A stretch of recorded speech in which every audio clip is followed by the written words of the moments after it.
আল্লাহ গো, এরকম পরিস্থিতি আমি পড়বো আল্লাহ, স্বপ্ন কোনোদিন ভাবি নাই আল্লাহ।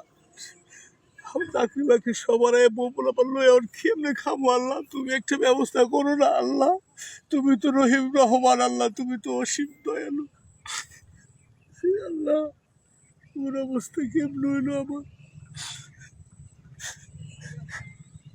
সিদ্দিক মতো লাগতেছে আদি সামনে যাই। এই সিদ্দিক কিছে এই অবস্থা কেন তোমার? হ্যাঁ তোমার অবস্থা এরকম কেন দোস্ত? তুমি একটা চাকরি করতে, ভালো চাকরি দোস্ত, চাকরি বাকরি সবই আসিল, সোনার সংসারও আসিল, কিন্তু আমার অফিসে আরেক লোকের ঘুষ খাইছে, এই অপরাধে আমার চাকরিটা গেছে বন্ধু। এখন আমার এই পোলা পড়লে আমি রাস্তায় নেমে গেছি বন্ধু। থাক দোস্ত, দোস্ত থাক থাক, তুমি আমার লগে একটু যোগাযোগ করবে না? আমার কারো নাম্বার নাই বন্ধু। তুমি আপনারা কি কম সহযোগিতা করছো? এই মোবাইলটা পর্যন্ত বেচছে, পোলা পড়লে বাজার করে খাওয়াইছে বন্ধু। আমার খুব বাজে অবস্থা এখন বন্ধু, তোমরা যদি পারো আমার এই অবস্থা থেকে টাইনা উঠো বন্ধু। একটা ব্যবস্থা করতে হয়, অবশ্যই করতে হয়। আমাকে বেটা আমরা কমিয়া করছে, উপকার করছে, ডাকে সমস্যা বললে টাকা দিছে, এটা দিছে, ওইটা দিছে। আর বন্ধু তুমি কি কি করতে পারবা? এখন ছোটখাটো তো কিছু নাই, তুমি কোন রিস্কে মুসকে চালাইতে পারবা?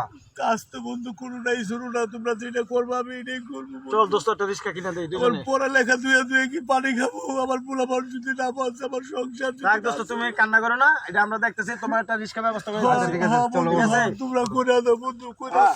তুমি টেনশন করো না, চলো। আল্লাহ আল্লাহ, তোমার কাছে শুকরিয়া আল্লাহ। আসো আসো আসো, সমস্যা নেই, তুমি আমাদেরকে এক সময় অনেক দেখছো দোস্ত, এটাকে আমরা ভুলে গেছি নাকি? আল্লাহ আসো, আল্লাহ, একটা তুমি রিস্কা ভালো কিনে করো। কোন মানুষ তো মানুষের লেগে অনেক কিছু করে, অবশ্যই। কারণ আমরা যেটা করলাম এটা মানুষের কাছে বলার দরকার নেই। না না, এটা মানুষ কারণ সিদ্দিক তো একসময় খুব ভালো পজিশনে ছিল। হ্যাঁ, এখন হয়তো চাকরিটা যাওয়ার কারণে একটু খারাপ অবস্থা গেছে। তাইলে এক কাজ করে সিদ্দিক ডেকে নিয়ে আসি। যাতে এখানে একে আমি এনে খারাই রিস্কাটা তো পাহারা দিতে যা।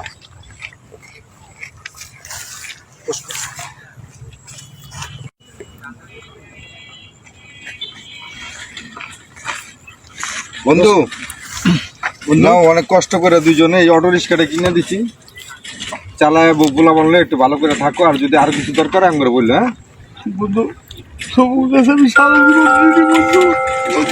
হ্যাঁ দোস্ত, বন্ধুর জন্য বন্ধু, এটা কোনো সমস্যা নাই। আর এই কথাটা আমরা কারো কাছে বলবো না, তুমিও বলবো না, ঠিক আছে?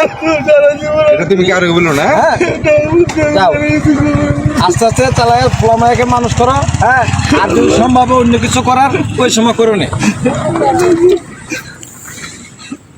তোমাদের সারা জীবন ঋণী বন্ধু, সারা জীবন ঋণী। যাক, মানুষের লেগে কিছু করতে পারছি, অনেক ভালো লাগতেছে। চলো আমরা দেখে